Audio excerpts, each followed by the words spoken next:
एक लड़की होती है, उसके मन में ख्याल आता है कि क्यों ना अपनी ज़िंदगी को खुल के जिया जाए, यानी कि आज़ादी के साथ जिया जाए। फिर वो लड़की अपने गांव से निकलकर दिल्ली आकर रहने लगती है। फिर वो लड़की सोचती है कि यहाँ रहकर वो सरकारी नौकरी की तैयारी करेगी। यहाँ उसकी कुछ लड़कों के साथ दोस्ती हो जाती है।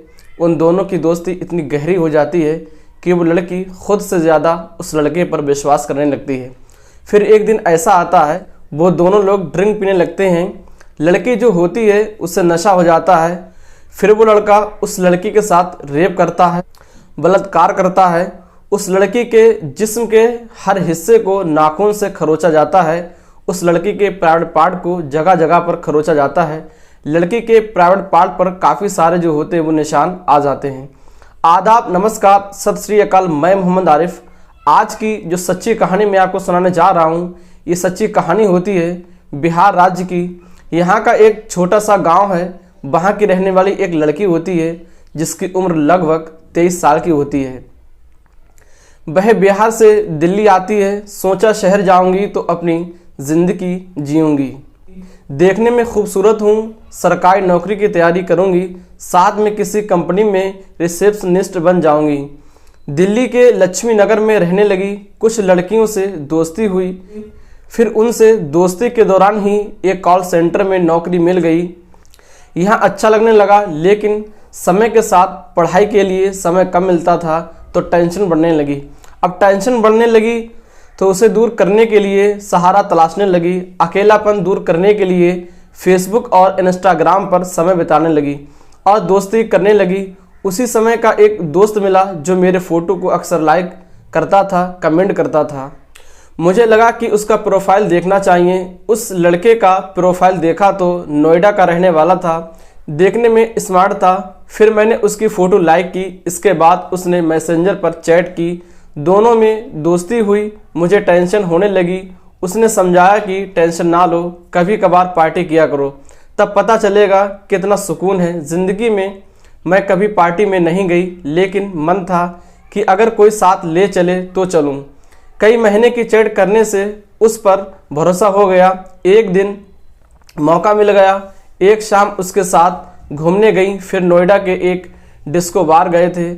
उसने शराब पीने का ऑफ़र दिया, मैंने मना कर दिया। फिर उसने भी नहीं पी।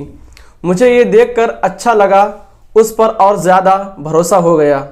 फिर मैंने थोड़ी पीने की कोशिश की, वो भी तैयार हो गया। हम दोनों ने ड्रिंक पीकर फिर डांस किया। ये महसूस हुआ कि असली दुनिया यही है। फिर उस लड़के ने खुशी खुशी मुझे मेरे कमरे तक छोड़ आया। ये देखकर मुझे अंदर से खुशी हुई। खैर, समय चलता रहा। उस दोस्त का भरोसा बढ़ता रहा। एक दो बार और हम ऐसे ही क्लब में आए, पार्टी की, मस्ती की और फिर डांस किया और फिर घर आए। अब वो लड़का मुझे थोड़ा बहुत टच करने लगा, लेकिन भरोसा इतना ज़्यादा था कि उसकी ये हरकत मुझे बुरी नहीं लगती थी। ऐसा लगता था कि इतना तो चलता है।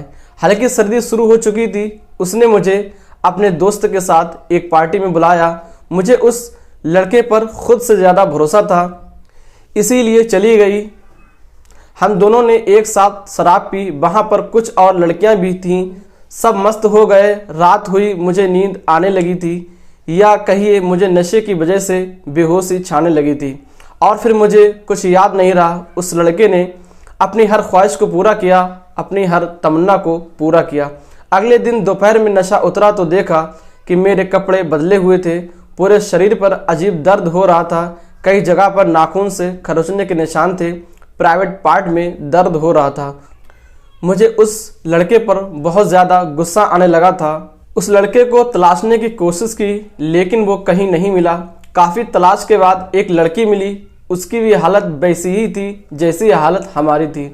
हम दोनों ने बातचीत शुरू की तो पता चला कि उसकी भी एक लड़के से दोस्ती हुई थी। बहुत ज़्यादा भरोसा था, लेकिन उसे क्या पता कि उसके साथ भी कुछ ऐसा होगा।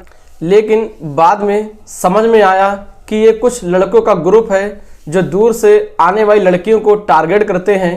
जो लड़की अकेली रहती है उसका पहले वो लोग भरोसा जीत लेते हैं। इसके बाद उस लड़की की इज्जत लूट लेते हैं, उसका रेप करते हैं, उसका बलात्कार करते हैं। वो लड़के जानते हैं कि दूर से आने वाली लड़की जल्दी पुलिस के पास नहीं जाएगी, ये बात किसी को बता नहीं पाएगी। फिर उस लड़के के नंबर पर संपर्क किया, वो नंबर बंद था और फेसबुक पर भी उससे संपर्क नहीं हो पाया। तब से वो लड़का नज़र नहीं आया। वाकई इस कहानी को, इस घटना को सुनाने का उद्देश्य किसी को परेशान करना नहीं है, किसी का दिल दुखाना नहीं है, बल्कि आपको जागरूक करना है, आपको बताना है, आपको जताना है। आप सभी लोग अपना ख्याल रखें, सुरक्षित रहें। जय हिंद, जय भारत।